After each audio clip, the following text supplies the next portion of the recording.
কথা কি ক্লিয়ার আসছে? একটু SMS করলে কেমন হবে?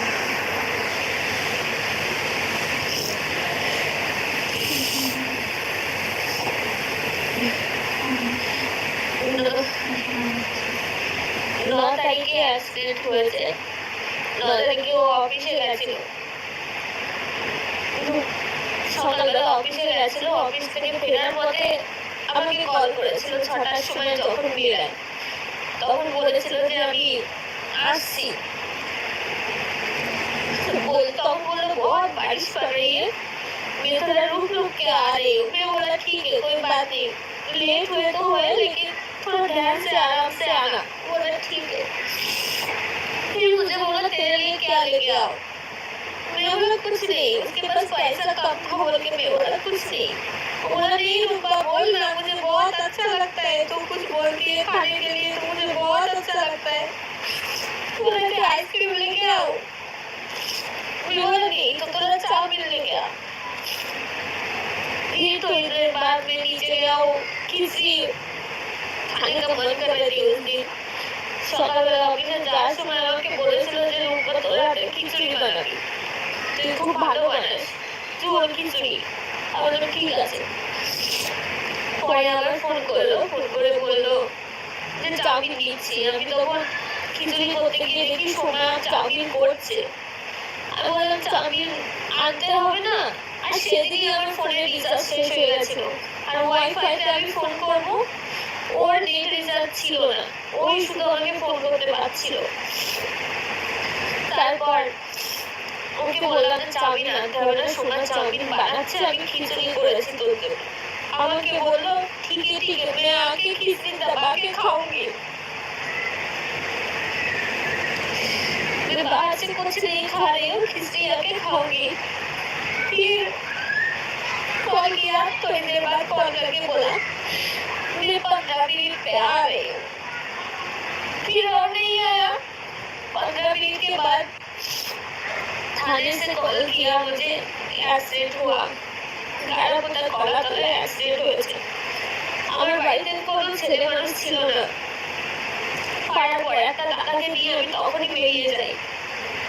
ওখানে গিয়েও আমি অ্যাক্সিডেন্টের ওখানে আরিয়ানকে পাইনি। তখনও রাস্তায় যখন ছিলাম থানা থেকে ফোন করে বললো যে হসপিটালে আছে। তারপরে হসপিটালে গেছি, তখন আমি জানি না যে ও আর নেই।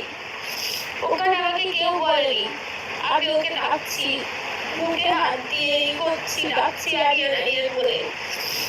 আমার বুকে হাত দিলাম, বুকে কান পেতে দেখছি বিশ্বাস নিচ্ছে কিনা, পেটে সব জায়গায় হাত দিচ্ছি, ডলছি। তারপর ওনারা ইশারা দিল যে নেই, জায়গায় ডেথ। অনেকে বলছে যে ওর সাথে আমার ঝামেলা চলছিল, ওর সাথে আমার কোনো ঝামেলা চলছিল না। একটা সংসারে থাকলে যেমন স্বামী স্ত্রীর ঝামেলা হয় ওটাই। আমি 9 মাস কি 6 মাস ও যখন ছিল না ঠিকঠাক ভিডিও দিইনি, এই জন্যই দিইনি যে আমার ইউটিউব সম্পর্কে আমার ভালো জানা নেই, আর আমার একা দিতে ভালো লাগতো না। আরিয়ান থাকলে ভালো লাগতো, যে আরিয়ানের সাথে ভিডিও দেবো, একা থাকতে ভালো লাগতো না ভিডিও দিতে, তাই আমি ভিডিও দিইনি। আর ও যখন আসলো হঠাৎ করে আমাকে না জানিয়ে চলে এসেছিল, কারণ আমি হায়দ্রাবাদে যেতে চেয়েছিলাম ওর ফ্যামিলিতে। ও না বলে দিল, আমাকে বলেছিল ঠিক আছে আসবি, কিন্তু ওর ফ্যামিলিতে আমাকে নিয়ে গেছিল না। আমার একটু মনে রাগ হয়েছিল, একটু অভিমান হয়েছিল যে আমি যেতে চাইলাম ওর ফ্যামিলিতে, ও দুম করে চলে আসলো এখানে। আজ একটা ভিডিও বলেছিল, সবাই এটা নিয়ে ভিডিও করছে, দেখছি আমি, সবাই বলছে যে ডিভোর্স কেন দিতে চাইছিল। ও যা ইনকাম করতো, সবাইকে হেল্প করতো, সবাইকে হেল্প করলে তো হবে না, যাদের হেল্প করেছে তারা এখন কোথায়? কই কেউ তো আসছে না, যাদের হেল্প করেছে কেউ তো ফোন করেও শুনছে না। আমি বলতাম সবাইকে এত হেল্প করার কি আছে, আমারও তো একটা সংসার আছে, সংসারটা তো দেখতে হবে, একটা বাচ্চা কাচ্চা নিতে হবে, অনেক দিন হলো। এর জন্য আমার ওর সাথে একটু লাগালাগি হতো, তাছাড়া কিছু না।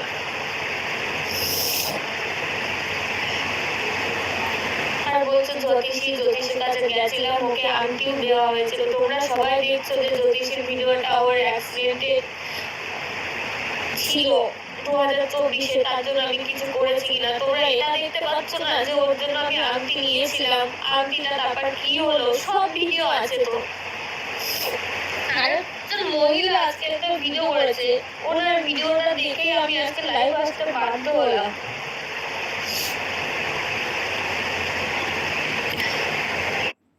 5 मिनट